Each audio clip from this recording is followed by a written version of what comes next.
So we have a little ritual that involves the pulling and the crushing gesture that we did in the last workshop, and we're going to get to it later.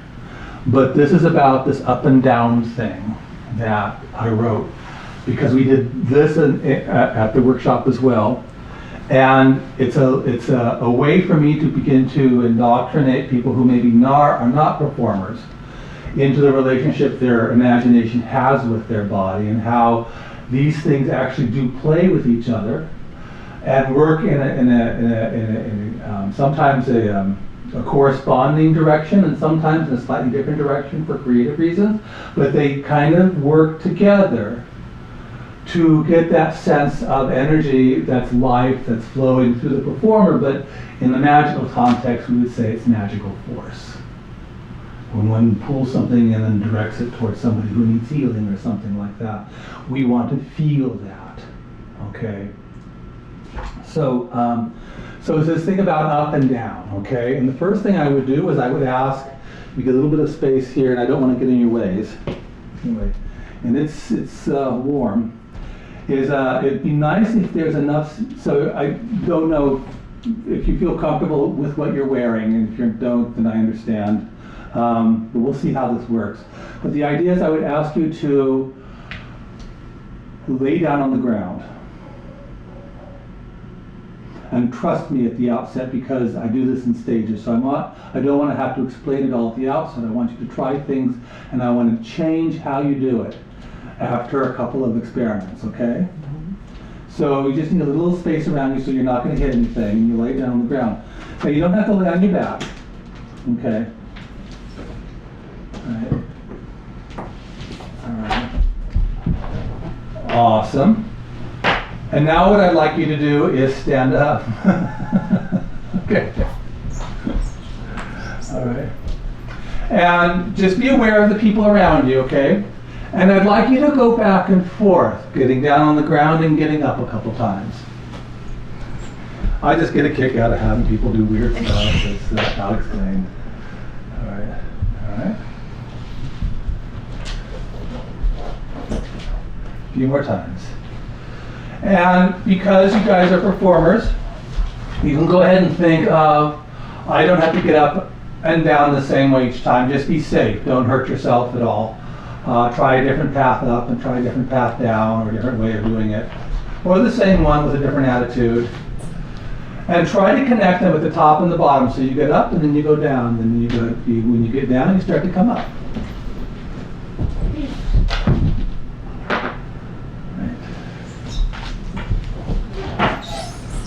All right, so I'll do some explanation. Okay. Do you know there's a kind of a Buddhist meditation where it's about mindfulness, where you just watch your breath, and as you breathe in, you tell yourself, the breath is going in. And when you exhale, you say, the breath is going out. And you watch it, you stay with it in a sense of mindfulness all the way out and then in and out. And that's all you do for like years, okay? Okay. I want something similar on this journey when you go up and down, okay? I want you to be thinking, I'm rising up off the floor, and we can think in terms of rising, and now I'm falling down to the floor. It doesn't have to be fast, I want you to do the physical gesture, but I also want you to be aware that you are participating it within the idea with your mind. So you're actually imagining and working physically at the same time. Literally, two things are happening. You're imagining yourself standing up and your body is standing up. Two separate things, but corresponding to each other. And you're going down, the body's going down, and you're managing that, but you're also imagining the fact that you're going down.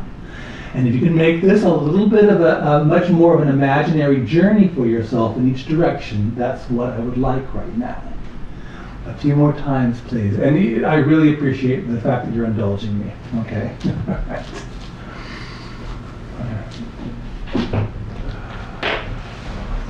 Now remember, there's nothing about this that has to do with anything that I might see or perceive or anything like that. This is strictly for you.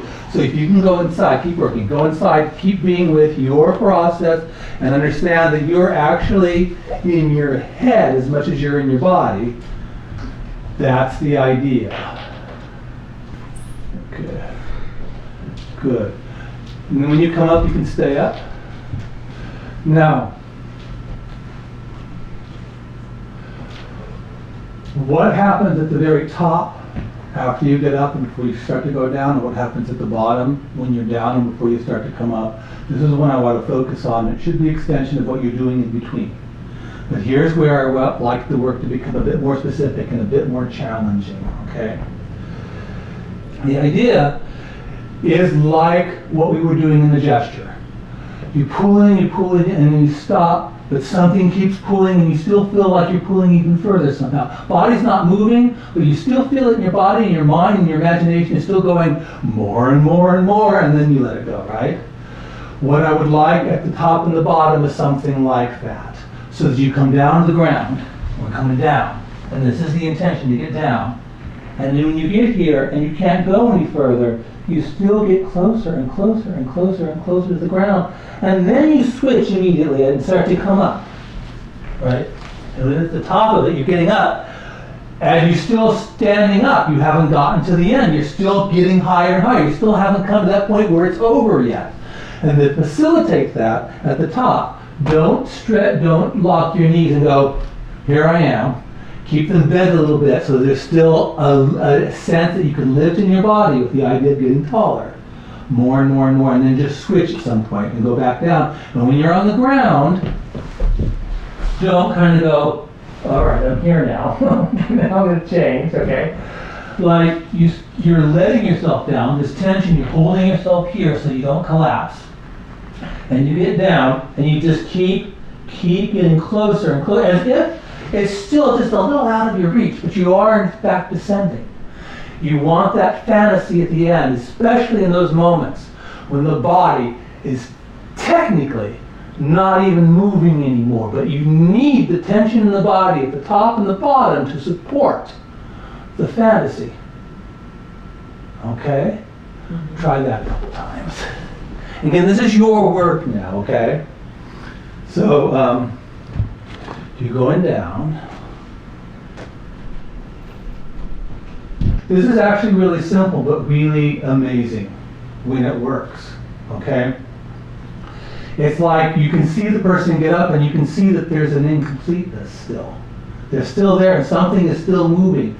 It's the weirdest thing. Like I would work with actors when I was teaching at the University of Maryland, and we would do exactly the same thing. It says the impulse is to touch your face, okay? The movement starts even before your hand begins to rise to your face. You have to feel that. Then it happens to be that your body is moving in the in-between place, and you get here and you touch it, but you haven't touched it, and you're still trying to reach for that face. You're still trying to get there. It's haunted. It's exactly the kind of training we want in an actor, because otherwise they're not interesting.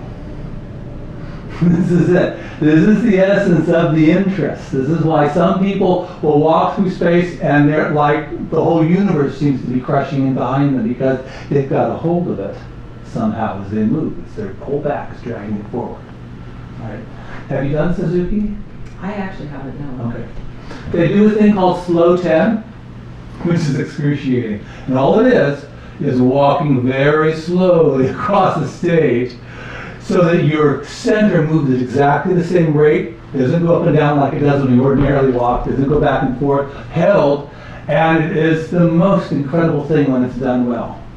Right? That's what Suzuki was trying to get at. He said there was something, some energy in Western theater that had been lost. It was his special mission to find it again and to bring it back to the stage. Right? So it is this inner work. And I'm just trying to point to it right now for you guys so you can go, okay, I either have some sense of what that is or this is interesting. Let's get a hold of that and see if I can just be honest with it. Okay? And again, no worries about what might be happening outside or any kind of judgment or anything like that. It really is about the movement that continues the struggle to happen. Okay? Let's find just one more example, okay?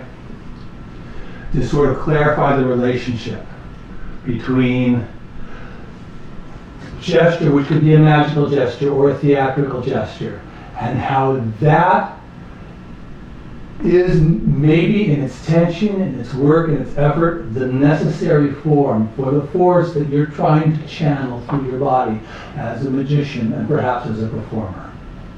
If you imagine that there's a huge concrete block in front of you about as high as you, a perfect block, right? And your objective is to push it to the other side of the room. If you were going to be real with it, if you thought if you could deal with that, as that imaginary thing as a real thing, you'd put your hands against it, you'd dig your feet into the ground, you would drop your weight, and you would begin to sort of get tense with the idea that I'm pushing with everything that I've got. You put your back into it, but most importantly, something in here would be collected. And that would push down to the ground, and that would rise up, and that would sort of find its expression against this block. And then you would begin to do this thing with the idea of, I'm going to move that motherfucking block to the other side of the fucking room, and you would be inside that idea. And you would be working hard. In this heat, you would start to sweat. Okay?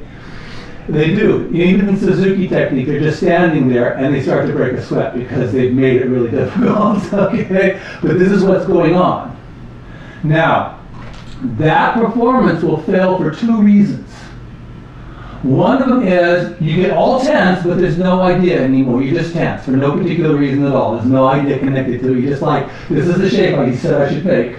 Okay? And I have to be tense, and you're just doing it because there's nothing sort of animating it. Okay? The other thing is, you'll have this thing going on in your head while pushing it, but your body isn't doing the appropriate thing to ground that force. It needs you to get to, for it to happen, it needs for you to totally commit physically, or it's not enough.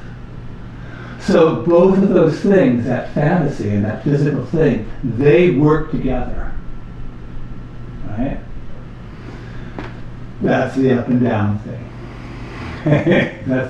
That's pretty much, I think we've gotten to the end of pretty much the lecture.